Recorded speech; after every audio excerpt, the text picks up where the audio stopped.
Geloof, hoop en liefde, hartelijk welkom. En vandaag is het een beetje anders dan normaal. We hebben heel wat afleveringen gehad van Geloof, hoop en liefde met George van der Sijpt achter de camera. Maar deze keer was er echt een reden om George niet achter de camera te houden, maar om George voor de camera uit te nodigen. En dat gaat vandaag gebeuren. De reden is dat George afgelopen vrijdag een koninklijke onderscheiding mocht ontvangen uit de hand van de burgemeester van Terneuzen. Ridder in de orde van Oranje-Nassau. En George, de eerste vraag die ik eigenlijk zou willen stellen, die gaat over iets wat je ook afgelopen vrijdag eigenlijk meteen spontaan zei. En dat vond ik eigenlijk toch ook wel heel leuk. Toen zei de burgemeester, en wat is nou eigenlijk het leukste, wat komt nou het eerste bij je boven? Zei, dat is toch wel eigenlijk alles wat ik gedaan heb voor de wielersport. En daarom denk ik, het is ook goed om daar vandaag mee te beginnen. Ja, prima. Nou, dat is gelijk in de roos, denk ik. Daar kan ik wel een hele dag over praten, maar dat gaan we zeker niet doen. We gaan het kort houden. Nou, die wielersport als jeugdeling heb ik ook nog een beetje gefietst, maar niet zo geweldig. Ik fiets trouwens nog steeds, maar dat is iets anders. Maar ik werd toen gevraagd dat was toen voor de jeugd-driedaagse, junioren-driedaagse van Axel. Om daar een programmaatje voor te schrijven. Ik werkte toen kort bij Douw als leerling-programmeur. En dacht, dat is wel leuk. Dat wil ik wel doen. Want de wielersport is in mijn hart gebleven, heel mijn leven lang. En nou, dat heb ik toen gedaan. En toen hadden we uiteraard nog geen computer, want dan praat ik van 1982. Dat begonnen is. Ik had alleen een computer bij Douw die ik dan mocht gebruiken via de telefoonleiding. En daar heb ik toen een programmaatje voor geschreven. Dat was toen nog niet zo groot. Maar ja, de mensen stonden hun ogen uit te kijken. Want op een gegeven moment kwamen die uitslagenlijsten, die kwamen uit die grote, dat was toen nog groot natuurlijk, grote printerrollen. Dus, nou ja, en dan zo van het ene is het ander gekomen. Ja. En uiteindelijk, dat is nu 44 jaar geleden, uiteindelijk ben ik het voor de Wielerbond gaan doen, zodat het op nationaal niveau gebruikt kon worden.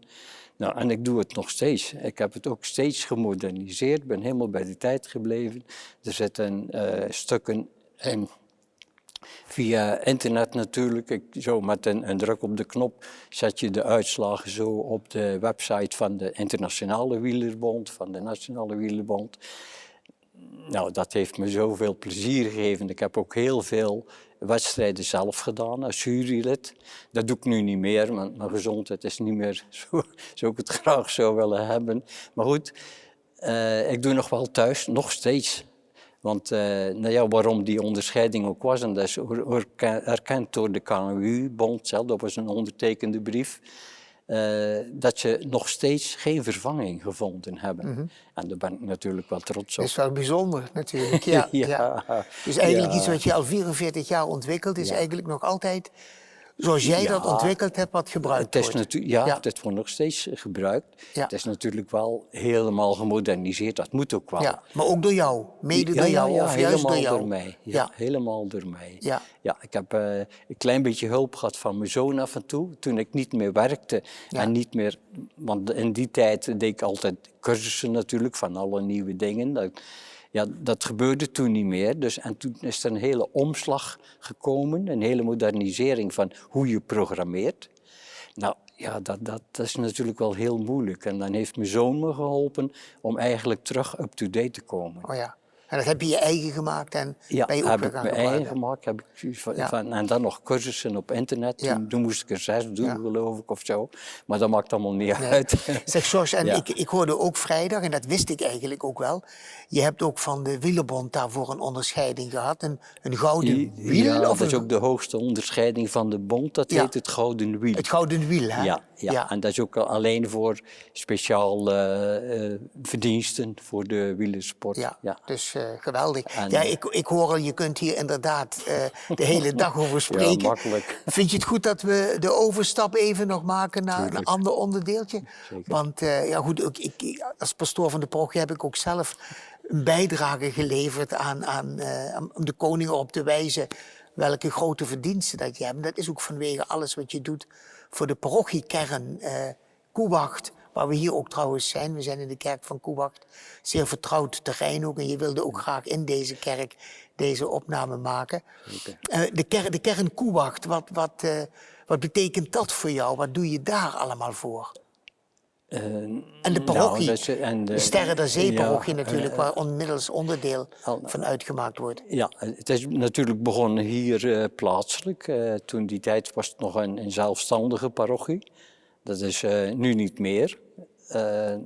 En toen was ik ook in het parochiebestuur lokaal vanaf 2007 ben ik daarmee gestart. En toen heeft de kerk me eigenlijk ook niet meer losgelaten. En nou ja, op een gegeven moment, door alle toestanden in de kerk en zo, dat weet iedereen, dreigde de kerk gesloten te worden. Nou, dat kon ik niet laten gebeuren. Door hele speciale dingen eigenlijk kreeg ik een soort van opdracht van je zorgt dat dat niet gebeurt. Nou, heeft heel veel moeite gekost, maar het is wel gelukt. Gelukkig is die nu nog 10 jaar later is die nog steeds open, alhoewel veel minder gebruikt wordt, maar we proberen nog elke week iets te doen. Voor de mensen in de kerk wordt ook door de gemeenschap gebruikt en zo voor bepaalde evenementen, zoals de foodtruck festival en dergelijke dingen. Waar je ook allemaal mee te maken hebt. Ja, dat wel. Ja, daar heb ik allemaal helpen organiseren. Ja. En in 2016 hebben we ook een stichting opgericht, want ja, je moet ook, als je dingen wil doen, heb je geld nodig en zo. Nou, dat is eigenlijk allemaal prima verlopen. Dus ik ben ook secretaris van die stichting. ben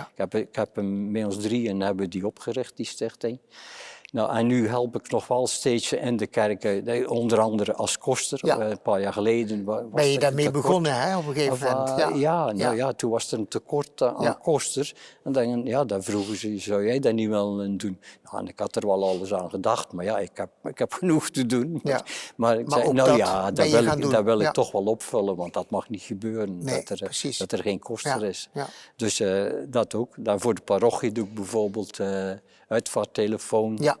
Ik heb je net de tas gegeven met de telefoon en de boeken enzovoort. Dat zijn dingen die kan ik allemaal vanaf thuis doen, dus dat is allemaal niet zwaar. Ja, kosten zijn niet natuurlijk, maar dat moet je in de kerk doen. Dus ik doe dit nog steeds letterlijk met hart en ziel. En wat je natuurlijk doet, en daar heb ik het net aan het begin over gehad, en de mensen mogen dat weten en weten dat ook, dat zijn de filmpjes van Geloof, Hoop en Liefde. Sinds corona.